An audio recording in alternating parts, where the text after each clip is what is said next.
This is Himanshu Mathur from JWPC Bikaner. आज हम topic ले रहे हैं pulse code modulation. Pulse code modulation basically एक एनालॉग टू डिजिटल कन्वर्जन का प्रोसेस है, यानी कि उसमें एक कंटिन्यूस सिग्नल को डिस्क्रीट टाइम सिग्नल से होते हुए डिजिटल में कन्वर्ट किया जाता है। डिजिटल सिग्नल की कई एडवांटेज होती है जिसके कारण इसको प्रोसेस किया जाता है।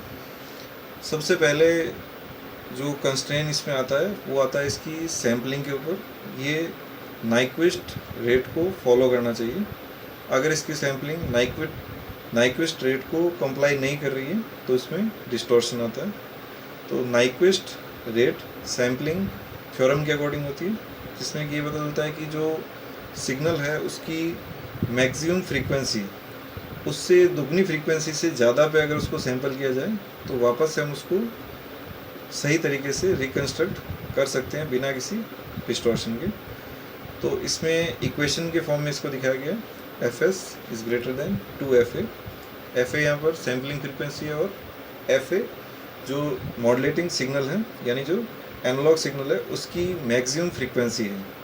तो इसे हमें मैक्सिमम फ्रीक्वेंसी से दुगने से ज़्यादा फ्रीक्वेंसी पे सैंपल करना है।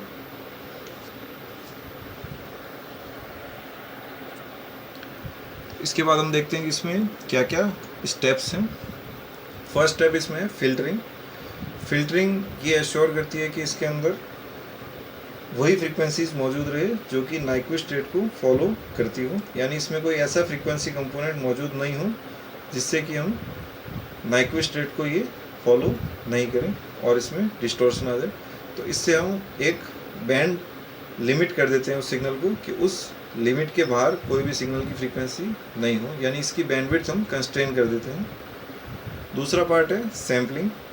इसके द्वारा हम टाइम एक्सिस पे सिग्नल का डिस्क्रिटाइजेशन करते हैं, यानी इसको तोड़ते हैं।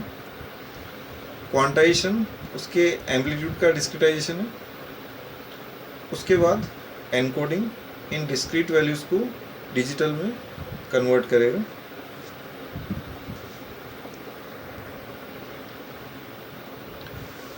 इसके बाद जैसा कि हम देख सकते हैं कि इस डायग्राम में जो डॉटेड लाइन है वो एनालॉग सिग्नल को डिनोट कर रही है।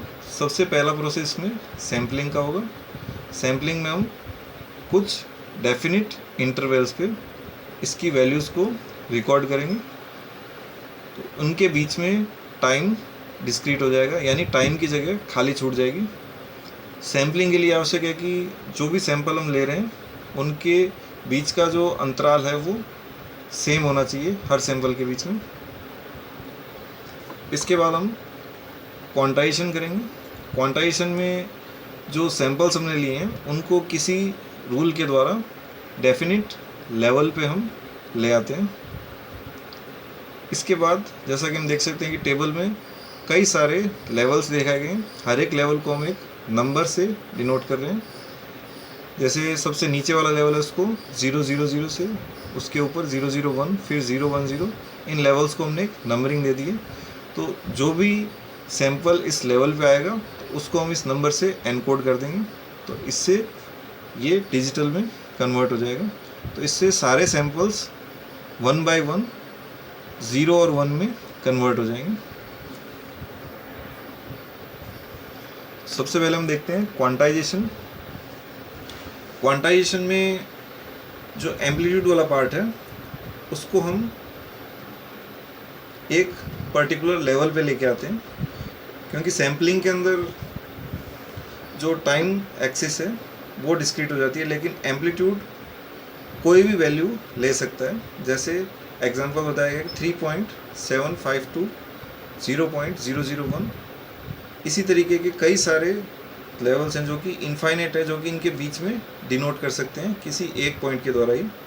तो इनके लेवल्स को लिमिट करने के लिए किसी एक रूल के द्वारा इनको राउंड ऑफ कर दिया जाता है। जैसे 3.7 को हम 3.8 कर लेंगे, 0.001 को हम 0 कर लेंगे, यानी इसको नियरेस्ट 10th डिजिट तक हम राउंड कर लेंगे। ये हर एक केस के अकॉर्डिंग चेंज भी हो सकता है,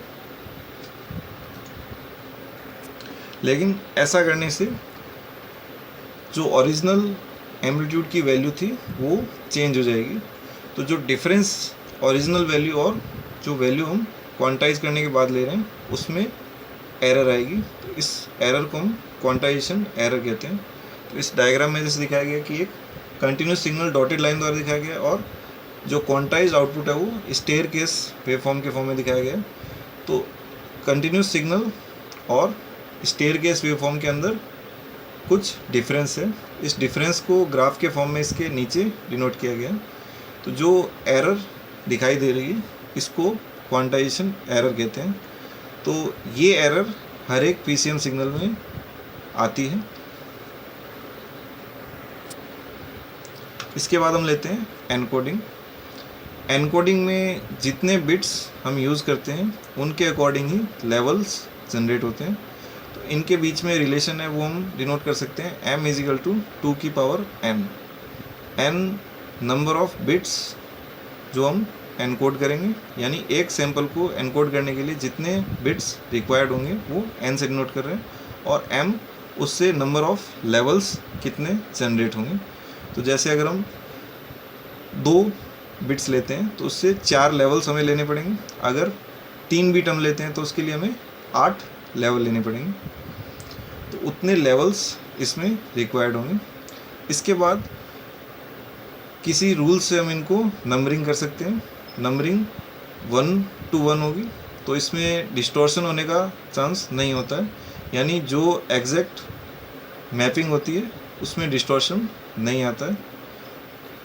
तो एक कोड होता है ग्रे कोड जो कि काफ़ी अच्छी परफॉर्मेंस देता है, उससे हम इसको एनकोड कर सकते हैं। ये एग्जांपल लेते हैं हम पीसीएम एनकोडिंग का। इसके अंदर जो लेवल्स दिखाए गए हैं वो 8 लेवल्स हैं। 8 लेवल्स को डिनोट करने के लिए 3 बिट्स की आवश्यकता होगी। तो इसको हम एक टेबल के द्वारा डिनोट कर सकते हैं। ये टेबल हम रैंडमली एनकोड भी कर सकते हैं और सीक्वेंशियल भी कर सकते हैं।